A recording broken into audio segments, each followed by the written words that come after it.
Foram 2 dias de reuniões precedidos ao longo do ano de 220 encontros preparatórios com a participação de ministros. O governo da Índia não economizou esforços nem verbas para fazer desse G20 a apoteose de sua política externa. A expectativa era enorme, porque a urgência de questões que preocupam o mundo é cada vez maior. O fato da reunião ser em Nova Delhi também trazia uma ideia de um mundo com uma cara nova. Os colossos China e Índia de um lado, potências da Ásia, e do outro o Ocidente, liderado pelos Estados Unidos.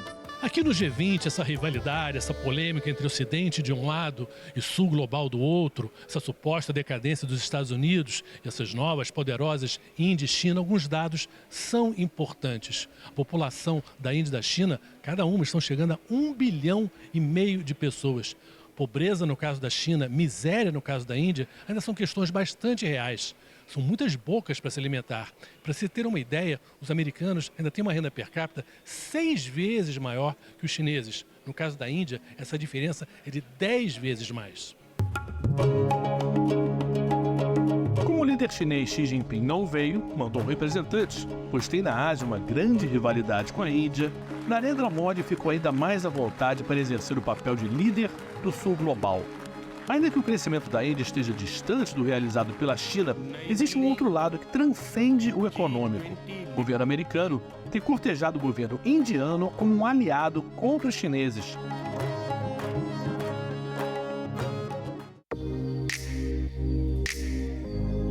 Por isso, o presidente dos Estados Unidos se empenhou em promover 2 ações mais concretas que, a rigor, não fazem parte do G20. A primeira é um acordo sobre biocombustíveis, do qual o Brasil faz parte. A segunda é a construção de uma estrutura de comunicação para unir a Índia com o Oriente Médio. Depois de muito tempo assistindo a China investir pelo mundo, o governo americano tirou o talão de cheques do bolso e voltou a competir. Mas será que tem fôlego, dinheiro para isso? Joe Biden busca a reeleição no ano que vem. Nesse mundo globalizado, tudo é palanque. Esse é um jogo com cacifes cada vez mais altos, mas faz tempo que uma parte importante da sociedade não paga a sua parte.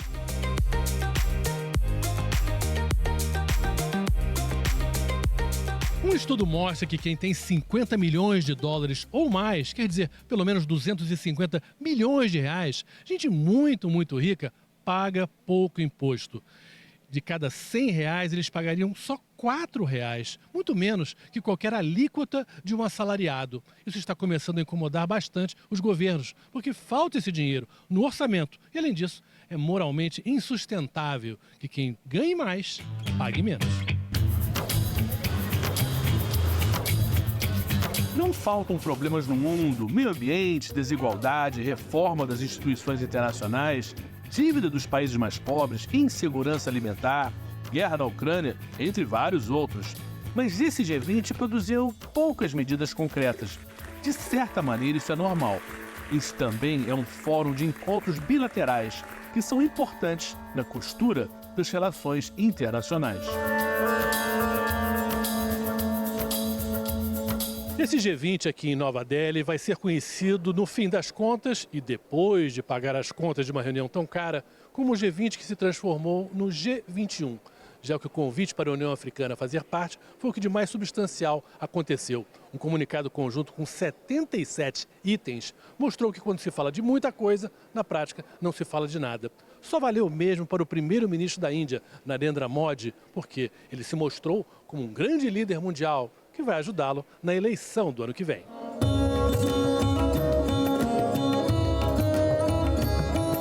Aliás, pode-se dizer que o G20 foi usado em grande parte como um palco doméstico.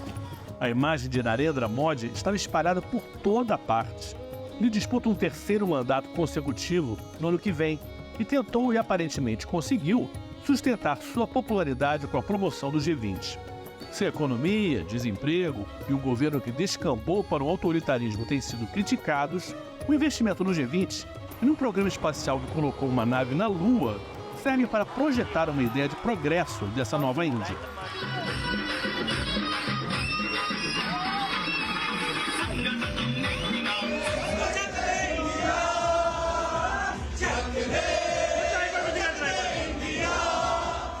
There was a lot of hype There were several meetings that were taking place across India. And G20 was taken to the people this time round because the government and the Prime Minister was saying that this is India's moment. And so they wanted to project it as if, that India has arrived. And there were several deliberations, 60 cities where these events took place, and several ministerial meetings, several Sherpa meetings, where the Indian culture, traditions were displayed in the meetings. So this was about telling about India's spiritual strength and also its intellectual strength, and also that this is India of the future. So people were generally, a G20 would not gather many eyeballs in Indian audience, but this time round it was more a lot of hype and people to people connect, and in India you call the word Jan Bhagidari. It's like people to people participation in G20. People were enrolled in, so there was a lot of expectation that G20 will be where India will be in the center stage, in the center of the frame. Well, certainly India has arrived in the moon. So now for the world is easier than to get to the moon. How was all this process of change? Because, of course it's symbolic as well.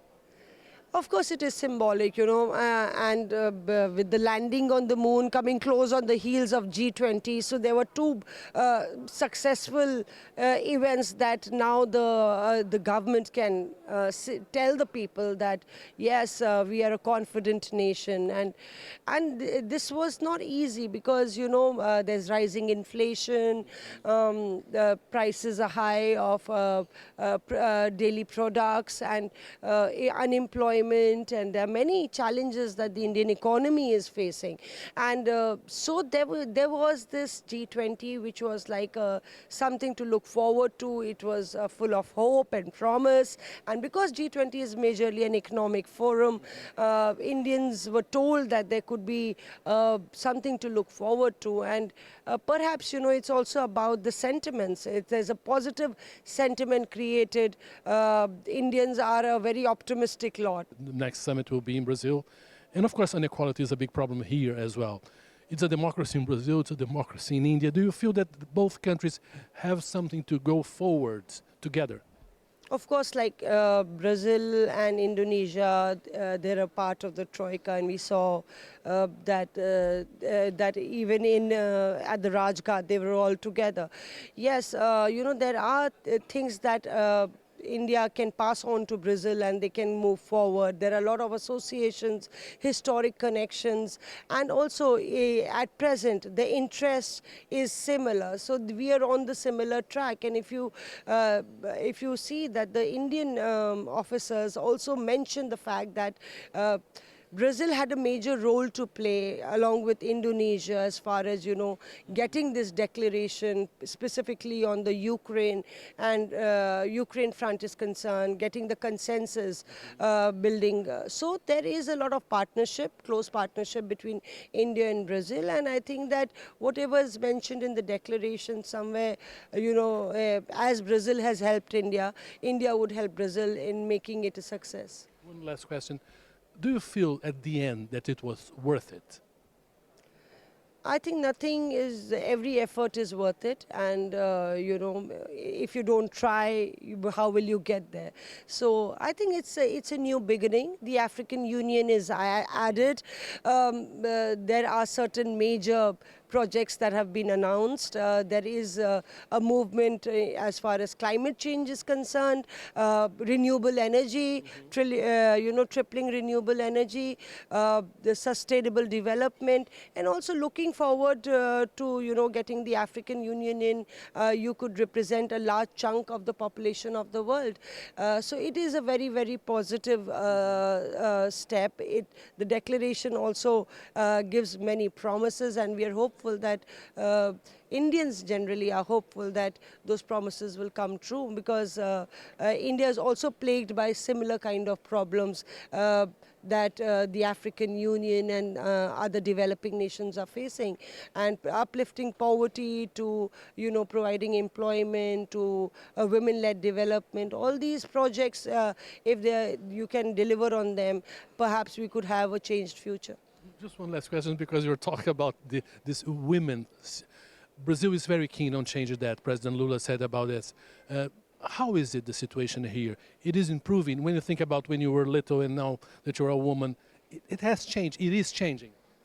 It's a very sensitive topic that you've, I really strike a note on that one, because it's true, it's changed, but there's lots more to do. And that's why, India is also pushing forward that, because we're born in a very patriarchal society, and there is bias in the society.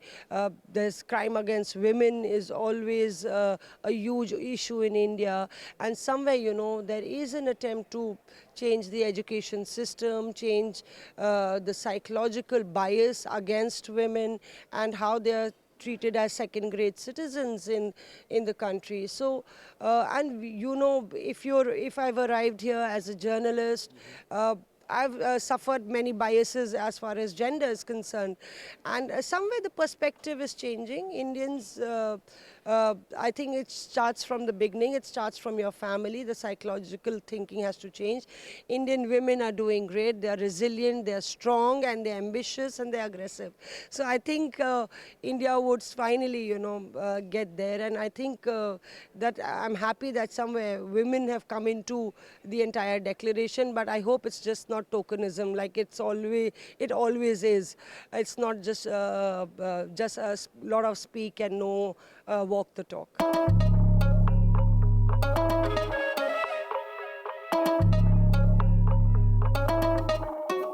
Se quisermos fazer a diferença, temos que colocar a redução das desigualdades no centro da agenda internacional. Todas essas prioridades estão contidas no lema da presidência brasileira, que diz: construindo um mundo justo e um planeta sustentável. Duas forças-tarefas serão criadas: a Aliança Global contra a Fome e a Pobreza e a Mobilização Global contra a Mudança do Clima. Precisamos redobrar os esforços para alcançar a meta de acabar com a fome no mundo até 2030. Caso contrário, estaremos diante do maior fracasso multilateral dos últimos anos. Agir para combater a mudança do clima exige vontade política e determinação dos governantes, e também recursos e transferência de tecnologia.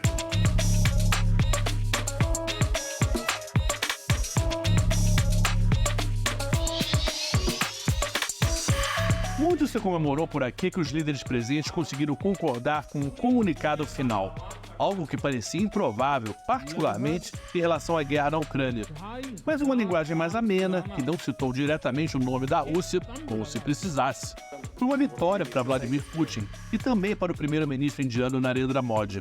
A Rússia não vetou as leves críticas porque não quis estragar a festa de um freguês especial. Desde que a guerra começou, a Índia aumentou em 10 vezes a compra de petróleo da Rússia. Já gastou mais de 61 bilhões de dólares. Palavras de uma declaração não têm o peso do que está escrito nesse cheque. Para Modi, valeu passar a imagem de ser um líder mundial, um contrapeso ao poder da China, um vizinho incômodo. Um avanço bem modesto de quem tanto se esperava. O Brasil vai sediar o próximo G20 em novembro de 2024. O bastão do Sul Global foi passado para um representante do mesmo grupo, embora cada país tenha enfoques, prioridades diferentes.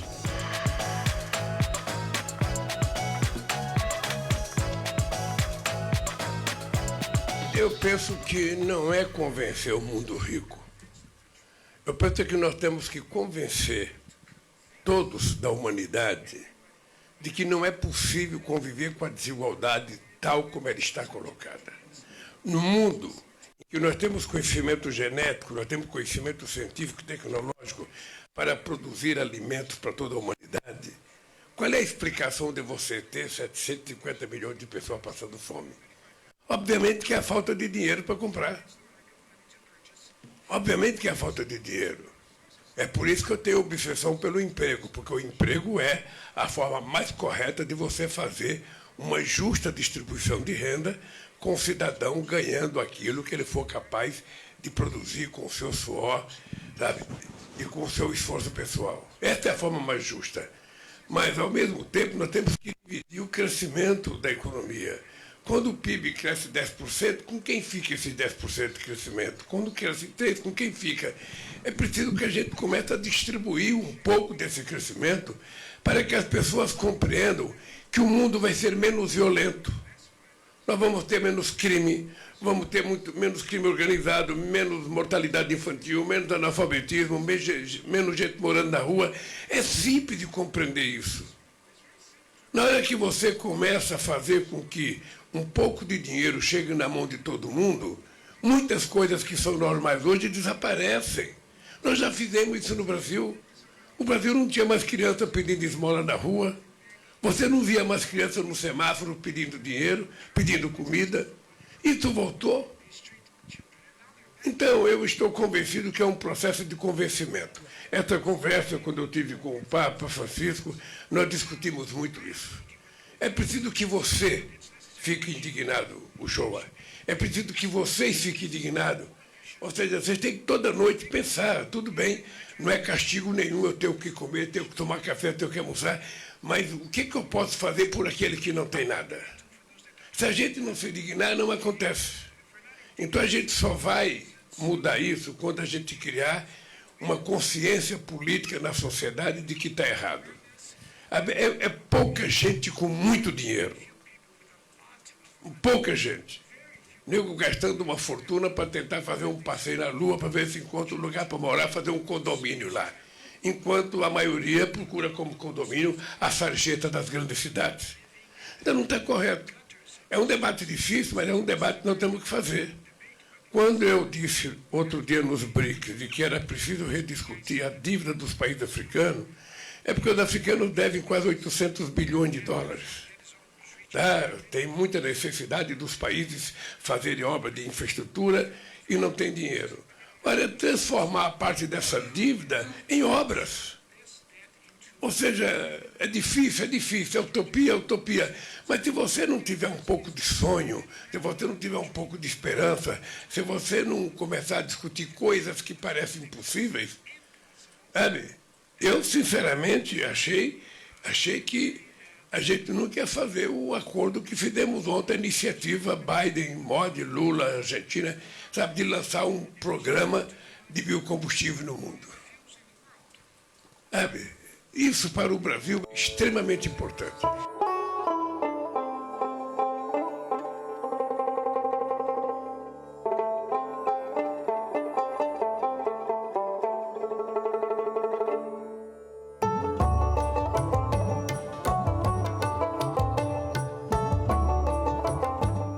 O Brasil no mundo tem no ano que vem uma oportunidade histórica, única, de sediar e pautar o G20. Entre os temas que o governo brasileiro quer destacar está o da desigualdade. E por que isso é diferente? Porque enquanto se falava de pobreza, de ajudar os países pobres, não se questionava tanto o modelo. Mas desigualdade, isso aí complica, porque implica numa repartição dos grandes lucros da globalização, dos mercados financeiros. Essa questão, a desigualdade, hoje é a que mais rivaliza o mundo rico com o sul global.